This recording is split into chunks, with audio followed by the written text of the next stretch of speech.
नमस्कार, मैं हूं शिव प्रकाश शर्मा। दृष्टिकोण आईएएस में आपका स्वागत है। संविधान का मतलब होता है सबके लिए समान विधान, और भारत के संविधान में एक नया आयाम जुड़ चुका है। भारत के संविधान में यूनिफॉर्म सिविल कोड लागू हो चुका है। हालांकि ये सिर्फ एक ही राज्य में अभी लागू हुआ है, उत्तराखंड सरकार ने इसे अपने यहाँ लागू किया है। उत्तराखंड की सरकार ने पहले से ही घोषणा कर रखी थी कि 27 जनवरी से उत्तराखंड में समान नागरिक संहिता लागू की जाएगी।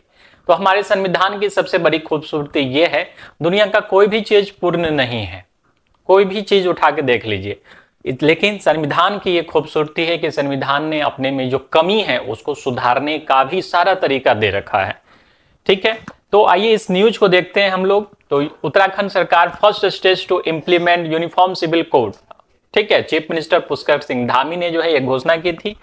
पुष्कर सिंह धामी जो है बीजेपी के हैं। बीजेपी उत्तराखंड में दोबारा से सत्ता में आई है, और पूरे चुनाव के दौरान जो कैंपेनिंग था बीजेपी का, वो यूनिफॉर्म सिविल कोड को लेकर के ही था। उत्तराखंड जो है देवभूमि उत्तराखंड है, और जो बीजेपी की सरकार है उन्होंने कहा था कि सत्ता में आते ही वो यूनिफॉर्म सिविल कोड जो है लागू करेगी। हालांकि 2022 में ही सत्ता में है, 2024 में जो है और 2025 में ये लागू हो रहा है। इसके जो भी इंफॉर्मेशन है, जो नोटिफिकेशन है, सरकार के द्वारा जो है इश्यू कर दिया गया है। यूनिफॉर्म सिविल कोड के बारे में अगर पॉलिटी पॉइंट ऑफ व्यू से देखा जाए तो आर्टिकल 44 हमारे संविधान का जो अनुच्छेद 44 है वो किससे रिलेटेड है? Mandate that the state shall endeavour to secure a uniform civil code for all citizen, यानी भारत के सभी नागरिकों के लिए समान नागरिक संहिता का निर्माण करेगी। आर्टिकल 44, ठीक है, इस अनुच्छेद के अंतर्गत। तो नाम से ही स्पष्ट है, समान नागरिक संहिता, यानी सभी नागरिकों के लिए समान कानून बनेगा। ठीक है, इसी के मद्देनजर अगर हम देखें थोड़ा सा और इसमें, तो ये जो आर्टिकल 44 है ये डीपीएसपी का पार्ट है, directive principle of state policy.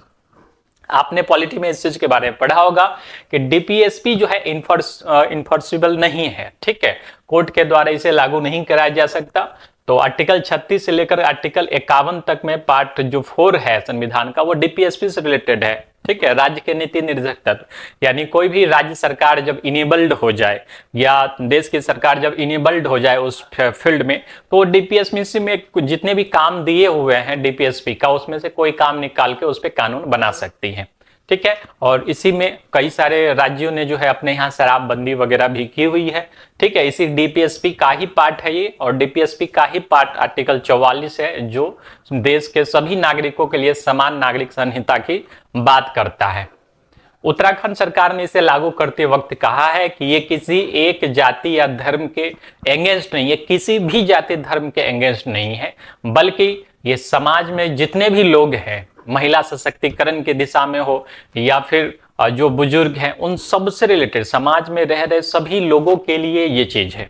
ठीक है, इससे पहले उत्तराखंड में समान नागरिक संहिता लागू करने से पहले हिंदू के लिए अगर हम देखा जाए, एक छोटा सा एग्जाम्पल लेके, तो पैतृक कानून जो भी था जमीन वगैरह से रिलेटेड वो अलग था, और मुस्लिम के लिए अलग था। विवाह के बारे में अगर बात करें तो हिंदू के लिए अलग कानून थे, और मुस्लिम के लिए बहुत सारे कानून थे जिसमें बहुविवाह, हलाला जैसी कई कुरीतियां थी।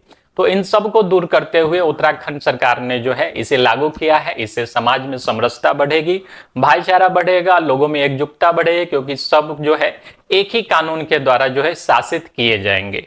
तो आने वाले समय में देखना है कि कौन कौन से राज्य जो होते हैं इस पे काम करते हैं, अपने यहाँ कौन लागू करते हैं। हालांकि समान नागरिक संहिता पूरे देश में लागू होनी चाहिए, क्योंकि ये संविधान का मतलब ही है सभी के लिए समान।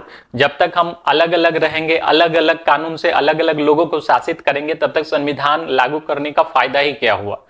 इसलिए पूरे देश में समान नागरिक संहिता को लागू करना चाहिए।